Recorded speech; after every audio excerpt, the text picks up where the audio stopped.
Selamat datang di webinar Future Skills Digital Next Gen kita pada pagi hari ini. Teman-teman, hari ini kita akan belajar tentang dasar-dasar digital marketing dan peran konten kreator. Nah, materi ini akan disampaikan langsung oleh Kak Sultan Arabella. Oke, kalau gitu aku serahin ke Kak Sultan untuk membawakan materi pada pagi hari ini. Kepada Kak Sultan, dipersilahkan. Oke, teman-teman, selamat pagi. Masih pada semangat lah ya, masih pagi. Kenalkan, aku Sultan Arabella. Aku adalah seorang trainer dan juga community officer dari Jago Academy. Plus, aku juga adalah seorang content creator, teman-teman. Nah, di sini juga kan karena kita masih relevan ya, teman-teman, digital marketing, content creator, dan lain sebagainya. Kita akan bahas bareng-bareng juga pada webinar di pagi hari ini, gitu. Nah, teman-teman, digital marketing sendiri itu nggak hanya berdiri sendiri, teman-teman, tapi diperkuat oleh adanya konten kreator. Nah, mungkin selain konten kreator, nanti di next slide aku akan bahas juga ya, teman-teman, apa aja sih yang ada di digital marketing ini.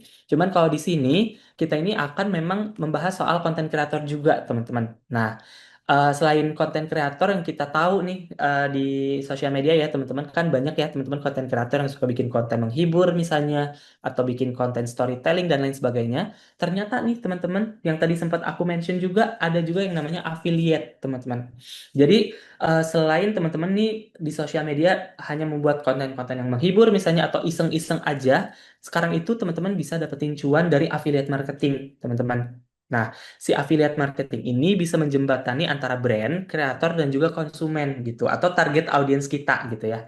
Karena sekarang ini tuh udah relevan banget ya teman-teman. Sekarang ini udah ada era yang namanya social commerce gitu. Kalau teman-teman tahu kan sekarang udah ada TikTok Shop, udah ada Shopee juga, bahkan udah ada YouTube juga ya teman-teman yang bisa diafiliatkan gitu. YouTube apa ya disebutnya YouTube Commerce ya kalau nggak salah gitu. Jadi teman-teman bisa masukin link dari e-commerce terus ditaruh di YouTube dan nanti orang-orang bisa beli gitu dari sana. Teman-teman juga bisa dapetin komisi dari pembeliannya gitu. Nah, ini dia nih teman-teman yang tadi aku mau bahas juga soal komponen-komponen apa aja sih yang ada di digital marketing ini gitu. Jadi teman-teman gak cuman ada konten kreator aja yang penting di digital marketing ini, tapi ada beberapa hal seperti yang teman-teman lihat di layar ya.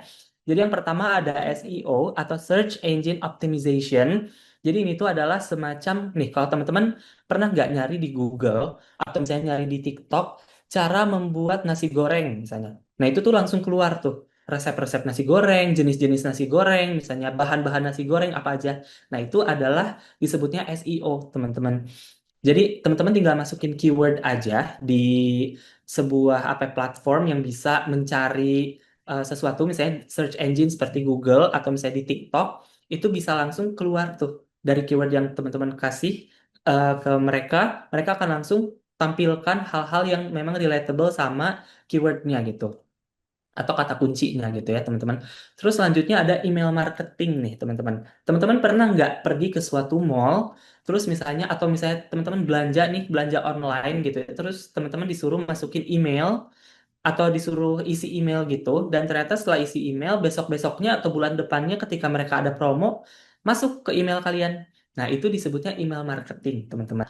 Terus selanjutnya ada juga yang namanya social media marketing atau SMM ya. Nah, social media marketing ini seperti yang teman-teman tahu ya, misalnya teman-teman jadi sebuah UMKM atau teman-teman punya brand. Nah, media marketing ini tuh penting banget karena sebuah brand itu harus tampil juga kan di sosial media seperti yang tadi udah kita mention juga di awal. Terus juga di sana teman-teman bisa bikin konten, terus juga mengoptimalkan sosial media kalian untuk bisa menghasilkan pembelian ataupun bisa menghasilkan awareness dari brand kalian gitu. Jadi orang-orang ini tahu brand kalian, orang-orang itu tahu kalian itu siapa, sehingga mereka bisa mempunyai keputusan pembelian di masa yang akan datang gitu. Terus selanjutnya ada juga paid ads. Nah, yang tadi kita sempat mention juga, teman-teman sempat bahas ya soal iklan gitu. Misalnya ada Facebook Ads, TikTok Ads, Google Ads. Kalau sekarang itu ada yang namanya Meta Ads ya, teman-teman. Mungkin teman-teman di sini yang udah sering main Instagram juga tahu ya Meta Ads itu apa gitu. Terus juga ada yang namanya content marketing. Nah, sebagai misalnya content creator, teman-teman tahu nggak yang namanya endorsement. Nah, itu adalah salah satu dari konten marketing, teman-teman. Jadi konten marketing itu secara basicnya, secara dasarnya, bagaimana kita memasarkan sesuatu atau bagaimana kita present diri kita sendiri melalui konten. Lalu ada yang namanya affiliate marketing. Nah, affiliate marketing itu sebuah model bisnis ya, teman-teman, di mana ketika misalnya teman-teman mempromosikan suatu barang, terus teman-teman mencantumkan linknya, atau kalau di TikTok itu ada yang namanya keranjang kuning, kalau di Shopee itu keranjang oranye.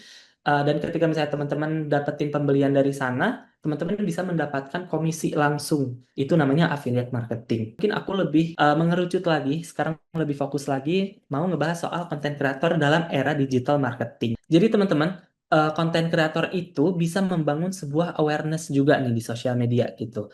Misalnya, teman-teman mau mengenalkan sebuah produk dari brand kalian sendiri misalnya.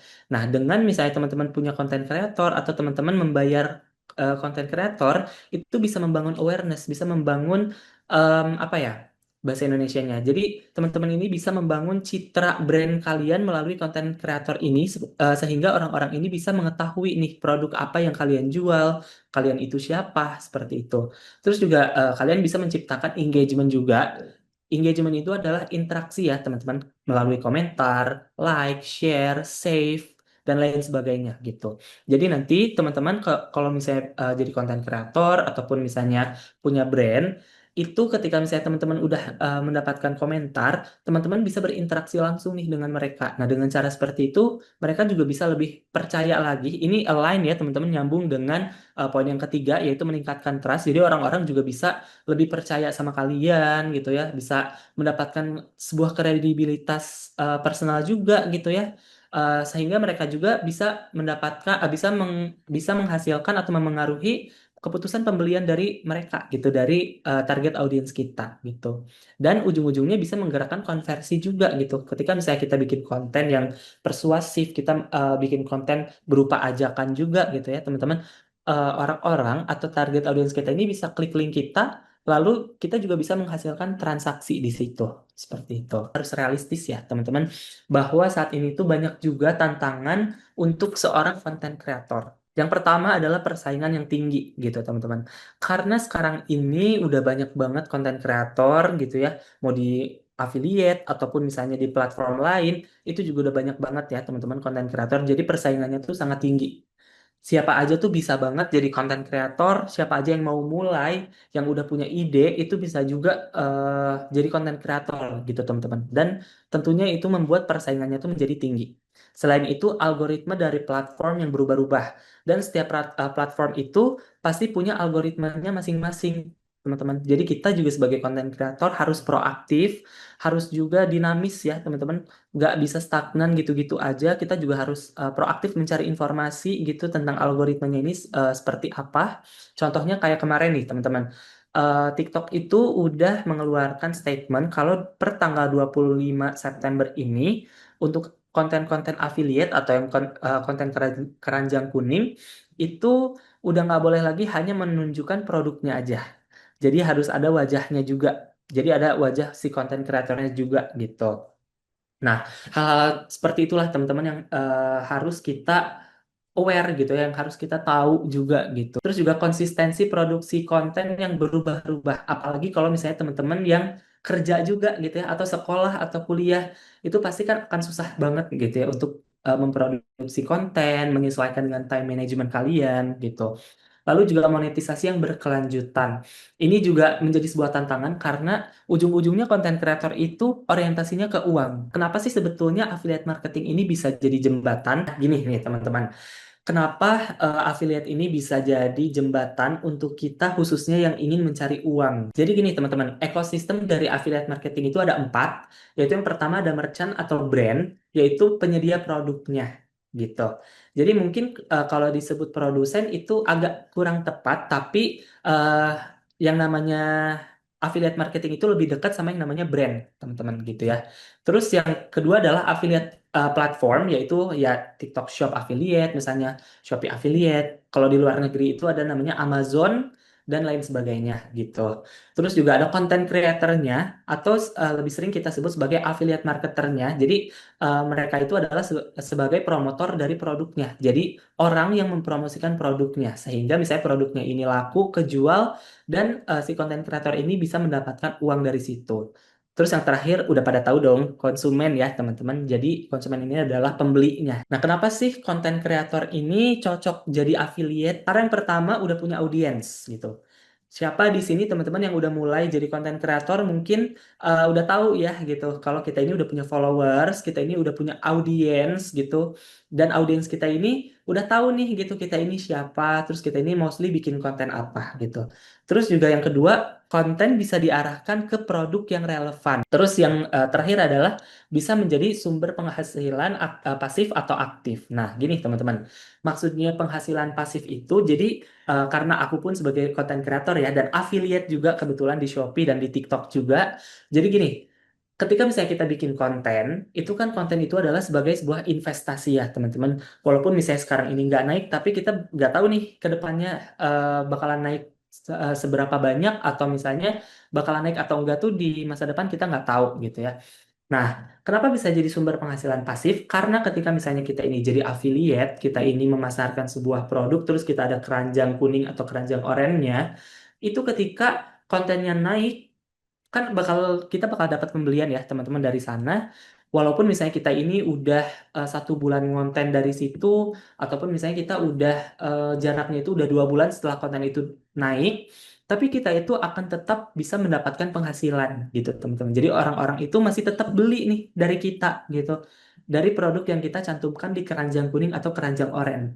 Jadi ibaratnya itu sebagai penghasilan pasif kita, walaupun misalnya kita udah nggak ngapa-ngapain, misalnya kita cuman tidur aja di rumah nggak kerja nggak ngapain tapi kita masih tetap bisa dapetin penghasilan setiap harinya gitu karena si konten affiliate kita ini gitu makanya sekarang ini udah banyak banget teman-teman kreator yang konsisten di dunia affiliate gitu nggak cuman dia bikin konten aja tapi dia bikin konten affiliate juga karena memang sangat menjanjikan banget gitu. Gimana sih strateginya konten kreator dalam digital dan affiliate marketing ini gitu? Yang pertama, teman-teman itu harus banget yang namanya kurasi produk dulu gitu. Sebelum teman-teman mulai nih kayak tadi misalnya aku udah bahas soal konten masak-masak misalnya teman-teman ya.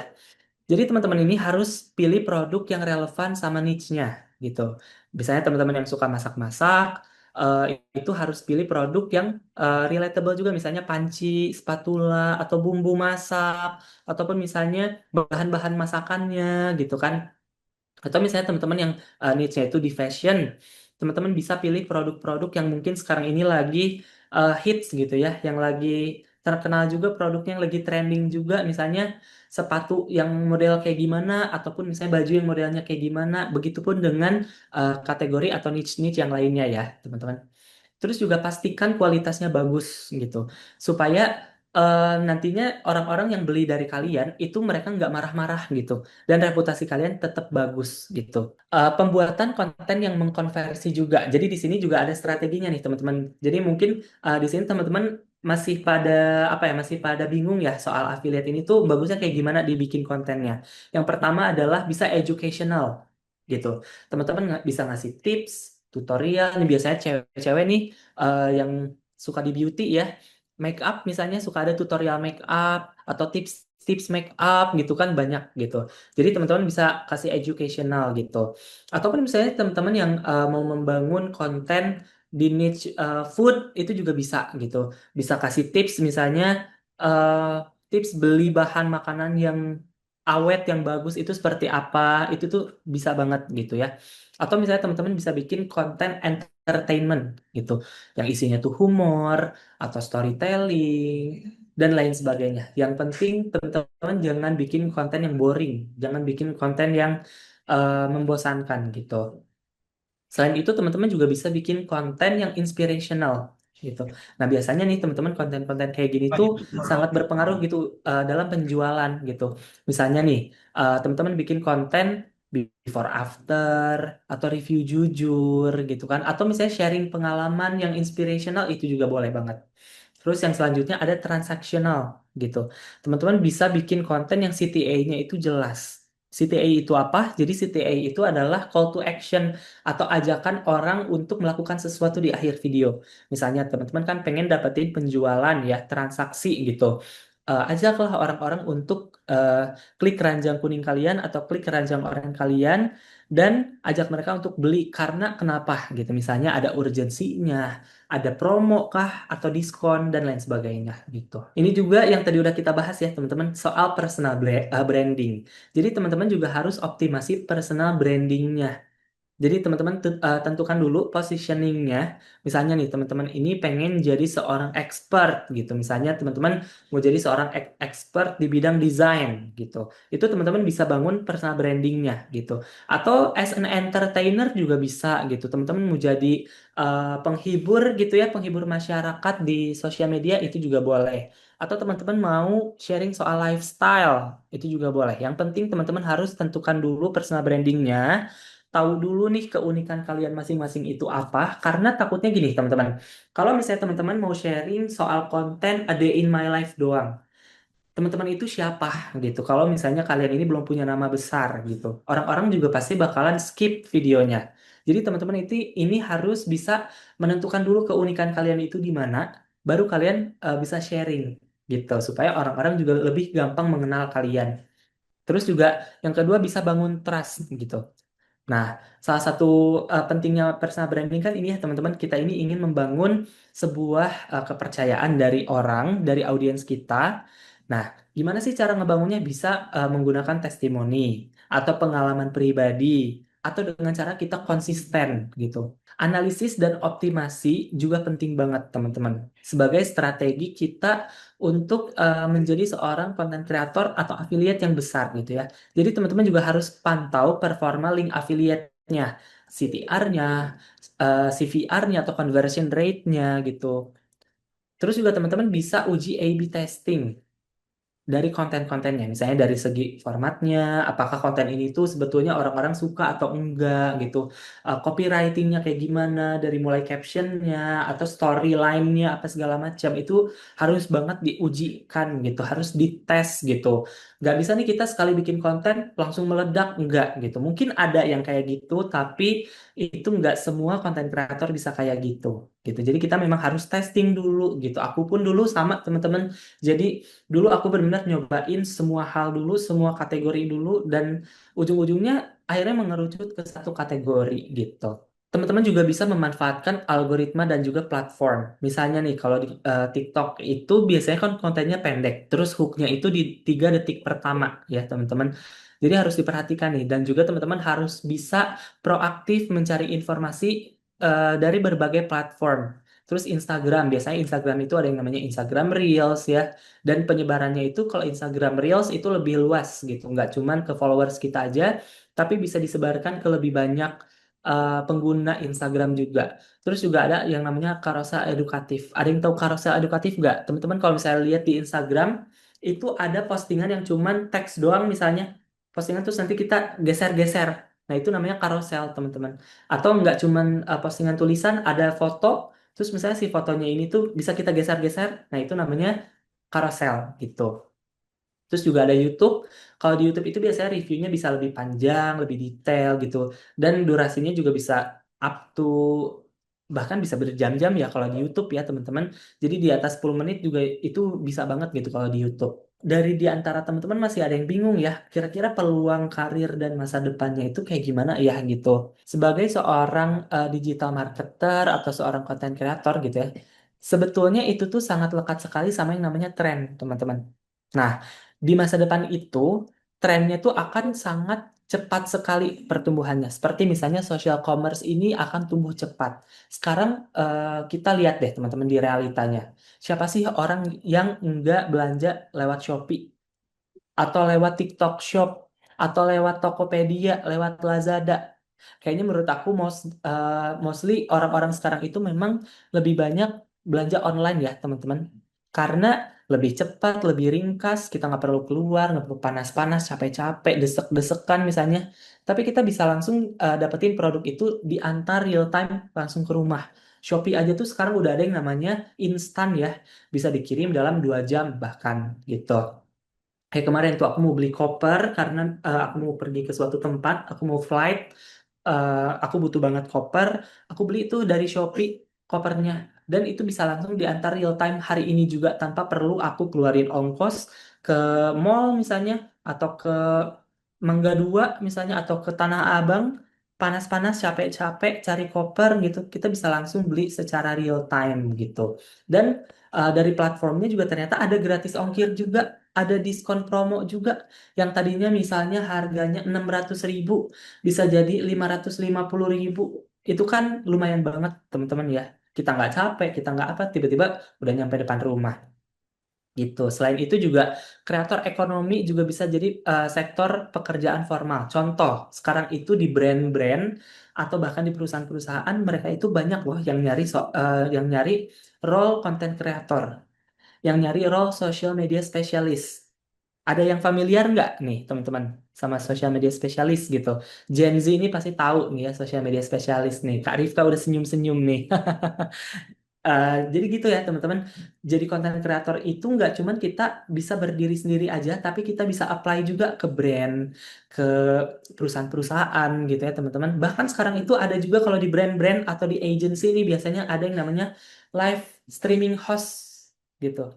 Itu juga ada teman-teman. Jadi sebetulnya sekarang ini udah banyak banget loh teman-teman perusahaan-perusahaan dan juga brand-brand yang membuka pekerjaan lowongan pekerjaan hanya dari sosial media gitu hanya misalnya ngambilin konten kreator ataupun host live streaming gitu.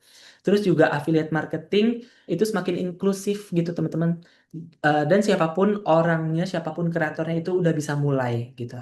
Ada juga peluang bagi teman-teman yang udah jadi konten kreator ya. Yang pertama tadi udah kita bahas bisa jadi affiliate marketer juga bisa dapetin komisi dari penjualan produk ada juga brand endorsement. Nah, mungkin di sini juga udah pada tahu ya yang namanya endorsement ya. Biasanya artis, influencer, content creator itu banyak tuh yang suka dapetin endorsement gitu. Jadi kerja sama langsung sama brandnya, kita mempromosikan produk, produknya kita dapat, uangnya kita dapat juga gitu.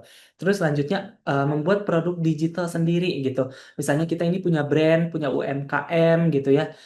Kita bisa jualan kelas online, kita bisa jualan e-book juga misalnya gitu itu juga boleh banget. Atau misalnya kita punya UMKM makanan gitu, kayak tadi Bittersweet by Najla gitu kan. Awalnya dia itu rumahan ya teman-teman jualannya. Kita bisa bikin produk sendiri, kita bisa bikin sosmednya, bikin kontennya, itu bisa meledak juga di sosial media sampai bisa besar gitu. Bahkan kita bisa punya restoran sendiri gitu kayak Bittersweet by Najla tadi ya. Terus juga bisa jadi KOL juga atau live stream host yang tadi udah kita bahas juga bareng-bareng teman-teman. Oke, nah teman-teman mungkin dari aku materinya cukup sekian dulu, kurang lebihnya mohon maaf. Mungkin teman-teman ada yang mau bertanya, boleh banget. Bagaimana kalau misalkan menurut Kak Sultan sendiri, kita tuh fokusnya ke satu tujuan aja, affiliate atau konten yang berhubungan tidak affiliate? Kalau dari aku pribadi ya teman-teman, mungkin aku bisa menyarankan buat teman-teman yang mau jadi content creator atau misalnya mau jadi affiliate, di awal teman-teman bangun dulu personal brandingnya gitu. Boleh teman-teman A/B testing dulu, misalnya ngetes konten A, konten B, konten C dengan berbagai kategori. Tapi ketika misalnya nanti lama-kelamaan teman-teman setelah tahu nih, oh ternyata misalnya konten A nih yang naik atau misalnya konten C nih yang naik. Nah itu kan udah tahu ya, ternyata audiensnya itu cocoknya kemana gitu. Nah, setelah kita udah punya audiens, kita misalnya udah tahu nih niche-nya mau kemana, fokusnya kemana, itu kita baru bisa menentukan. Misalnya kita mau lanjut bikin konten atau kita mau jump in ke affiliate juga. Sebetulnya dari affiliate sendiri pun sebetulnya bisa di-combine ya Kak gitu. Misalnya nih, kayak konten kreator, ada ya konten kreator kita namanya Cici Cindy gitu. Jadi Cici Cindy ini memang dari awal dia membangun personal brandingnya sebagai seorang skincare edukator. Jadi memang dia dulu tuh dari dulu tuh udah seneng banget sama yang namanya skincare, udah sering juga gitu ya nyoba-nyobain skincare, terus juga nyari tahu skincare A, skincare B, skincare C, terus juga cari-cari informasi dan juga pembelajaran tentang skincare gitu ya. Jadi dia itu dari awal memang bikin kontennya soal skincare, edukasi skincare, skincare apa aja sih yang bagus untuk mencerahkan, untuk kulit berjerawat, apa segala macam. Sampai dia itu buka konsultasi online gitu ya. Sering juga live streaming online. Nah, ketika dia udah fokus ke sana kan berarti dia memang udah membangun personal brandingnya sebagai seorang beauty content creator atau skincare educator. Akhirnya orang-orang yang datang ke sana juga orang-orang yang memiliki minat yang sama gitu, yang cocok gitu. Nah, dari situ dia bisa tuh akhirnya sekarang memulai affiliate juga gitu. Dia jual-jualin skincare gitu sambil dia review juga kayak gitu. Jadi memang di awal kita ini perlu tahu dulu nih, kita pengen jadi content creator seperti apa. Yang pertama ya, niche-nya misalnya kemana. Tapi kita juga perlu tes juga gitu. Siapa tahu nih kita awalnya nih mau jadi food content creator atau kita mau masak-masak gitu. Cuman ternyata pas bikin konten masak-masak, udah 3 bulan bikin konten masak-masak, ternyata nggak naik-naik nih gitu. Oh berarti kita harus tes juga, kita harus cobain yang lain juga gitu. Kita cobain deh gitu bikin konten fashion misalnya, atau kita bikin konten beauty gitu. Nah ternyata dari konten-konten tersebut ada yang naik nih, misalnya di fashion nih naik. Oh ya udah kita tinggal lanjutin aja di fashion gitu. Nah nanti ke depannya kan kita udah punya audiens, kita bisa jump into ke affiliate juga gitu, mempromosikan barang-barang fashion juga gitu. Thank you Kak Ih, Sultan jawabannya yang sangat luar biasa. Oke, sama-sama Kak Heri. Mudah-mudahan bisa diterima ya jawabannya. Pertanyaanku ada beberapa ya, Kak. Yang pertama nih, kalau lagi buntu nih, biasanya kakak ngapain sih biar mood balik lagi untuk bantu ngekonten? Terus yang kedua nih, semisal nih, ada brand yang tiba-tiba ngasih briefnya ke kita tuh cukup ribet. Bagaimana sih cara negosiasi sama mereka biar nanti kontennya sesuai dengan style kita? Dan yang ketiga adalah ada nggak sih tools yang menurut kakak nih cukup worth it untuk masuk di list mempermudah kita ngekonten sehari-hari, entah manajemen waktu atau jadi brainstorm ide-ide di konten selanjutnya. Sekian sih Kak, terima kasih. Jadi mungkin aku mau bahas dulu dari pertanyaan pertama ya. Tadi yang buntu kalau misalnya kita ngonten tapi kita udah nggak ada ide gitu. Nah kalau aku itu biasanya memang look back sih. Biasanya aku lihat dulu konten-konten aku yang dulu itu seperti apa gitu. Terus misalnya kan aku ada banyak konten yang naik nih. Misalnya yang views-nya lebih besar dibandingkan yang lain. Nah itu aku coba telaah lagi dari situ. Kayak misalnya oh ini naik ternyata karena ini misalnya aku catat tuh gitu. Ya udah akhirnya nanti ketika misalnya aku catat terus juga aku lihat konten yang lainnya juga yang naik gitu ya, oh aku bisa nemuin benang merah. Oh ya udah berarti nanti nextnya aku bikin konten seperti ini, terus tiba-tiba aja gitu kebayang mau bikin konten apa. Biasanya kayak gitu kalau aku lagi buntu, ataupun misalnya aku bisa lihat dari konten kreator lain atau dari tren juga sih gitu. Jadi aku bisa combine tren tersebut atau konten dari orang lain, apakah si kontennya ini bisa disambungin atau misalnya dicombine ke konten aku atau enggak kayak gitu. Biasanya itu. Yang kedua, misalnya kita dapetin brief yang ribet nih dari brand. Gimana sih cara kita negosiasi? Oke. Sebenarnya untuk sekarang ini biasanya brand-brand itu akan lebih memahami sih karena mereka udah tahu kalau konten kreator itu punya personanya masing-masing, punya kepribadian dan gimana sih cara dia deliver kontennya masing-masing ke audiensnya gitu. Jadi biasanya kalau sekarang ini brand lebih ke menyerahkan konsep kontennya itu ke kita sebagai kreator gitu. Cuman kalau misalnya emang seribet itu, contoh kayak waktu kemarin aku dapetin brief apa namanya kerja sama brand dan mereka itu dapat ngasih brief yang cukup panjang gitu. Sementara konten aku itu biasanya maksimal di 1 menit aja. Nah, gimana sih caranya? Nah, aku tuh biasanya nego, misalnya ke brandnya, Kak, kayaknya ini kurang oke deh kalau misalnya dimasukin ke konten aku. Aku bilang aja kayak gitu. Ataupun misalnya aku udah mikirin dulu nih, oh mungkin si komponen-komponen ini yang panjang, yang ribet ini bisa aja sih gitu disambungin ke sisi kontennya yang sebelah mana gitu. Atau misalnya bisa dipersingkat. Atau misalnya bisa dijadiin teks aja tanpa aku harus ngomong gitu. Itu juga bisa. Jadi sebetulnya sekreatifnya kita aja. Tapi kalau misalnya kita udah buntu banget, kita bisa kok gitu ngomong ke brandnya atau ke agensinya bilang kayak, Kak, kayaknya kalau ini nih agak terlalu panjang untuk durasi aku yang biasanya segini. Nanti kalau misalnya durasinya agak terlalu panjang, takutnya audiensnya nggak nonton dan viewsnya jadi jelek misalnya. Nah, nanti juga brand akan berusaha bisa memahami sih biasanya gitu.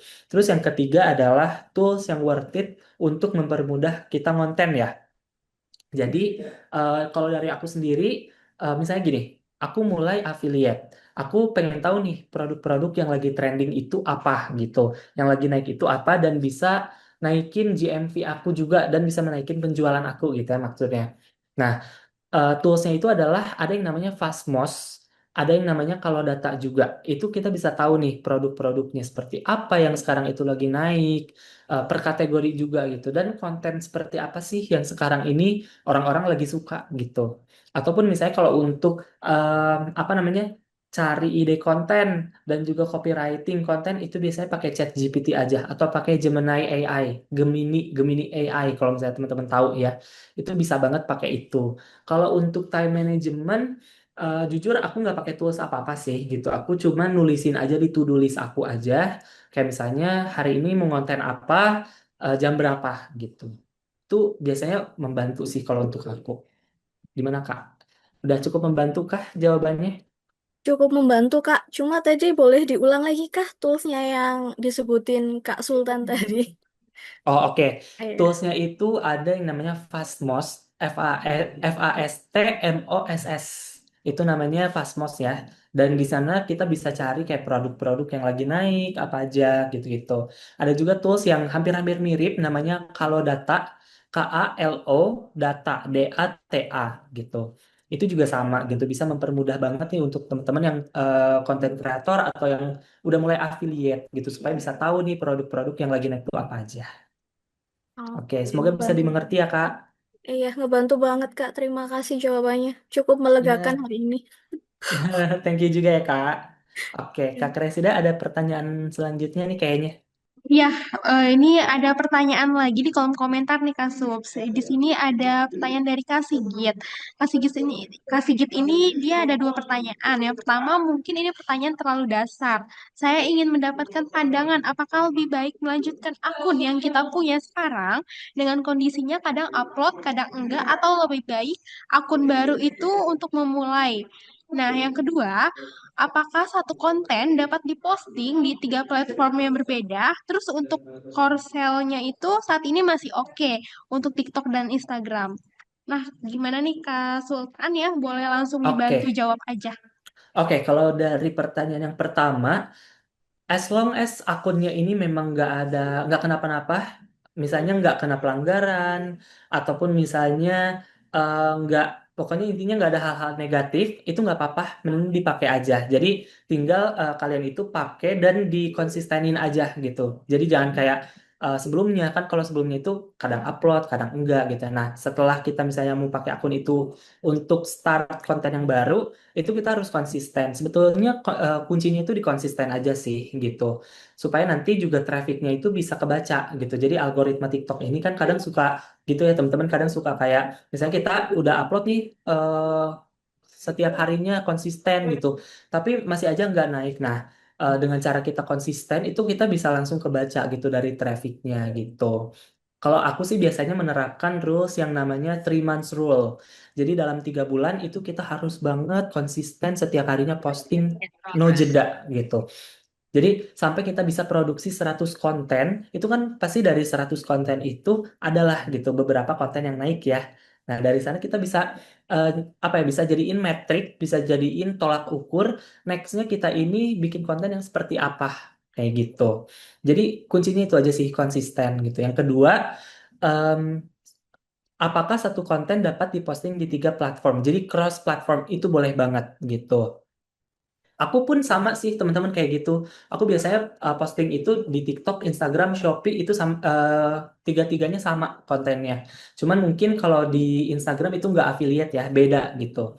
Misalnya nih kayak kemarin aku apa namanya promosiin suatu produk untuk affiliate. Itu aku posting di TikTok sama Shopee juga gitu. Jadi mirroring, sama-sama aku posting konten yang sama gitu di platform yang berbeda. Itu nggak apa-apa. Terus untuk konten carousel saat ini masih oke untuk TikTok dan Instagram masih. Kemarin aku sempat dengar juga, justru sekarang ini TikTok ngasih traffic juga nih untuk konten-konten carousel gitu.